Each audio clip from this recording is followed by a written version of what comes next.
meine liebe Leid, jetzt seid so wenig still, weil ich in gar mal und singen will. Ich bin ein Wildbratschütz, geh gern der Alme zu, daheim da lasst's mir heut nicht leichter Ruhe. Wenn ich auf die Zeit zurückdenk, ja, wie mich das jetzt kränkt, so in die 40er Jahr, ja, wie es heim noch war, da sind wir schießen gegangen, wieder wie auf Nacht, und haben heut allerweil was heimgebracht.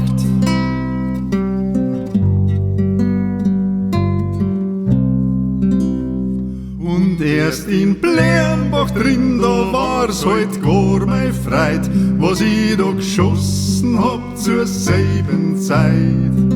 Und wo wir hingeschaut haben, da hat's brav Wildbrat gegeben, da haben wir freilich gehabt die schönste Leben. Wir haben keinen Jäger gescheucht, die sind von uns retriert. Sie haben sich nicht traut zu fragen, wo wir die Gams her haben. Wann wir schon beide sind drin in der Hütten drin, da sind die Jäger erst am Gamsberg stehen.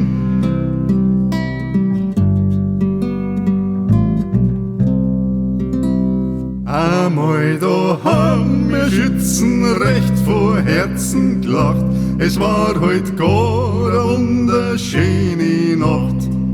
Da sind 6 Jäger gekommen, wollten uns fangen mit List, wir haben ja jedes Ding schon gewusst.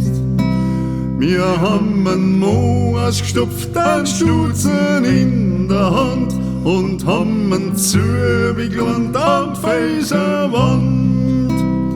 Auf einmal rennen sie und haben ihn umgekaut, dass ihm die Stroh vom Kopf hat rausgeschaut.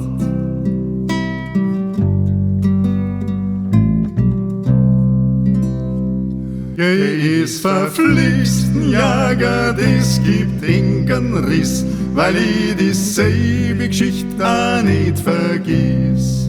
Ja, an das Schützenfangen wird noch lang zurückdenkt, solang uns Schützengott das Leben schenkt. Jetzt ist halt nimmer wahr, ja, wie es heim noch war. Jetzt gibt's kein Wildbraterei, drum lass mal schießen sein. So lebt denn wohl die allerschönste Herzensfreit. Ich kann's vergessen nicht, dieselbe Zeit.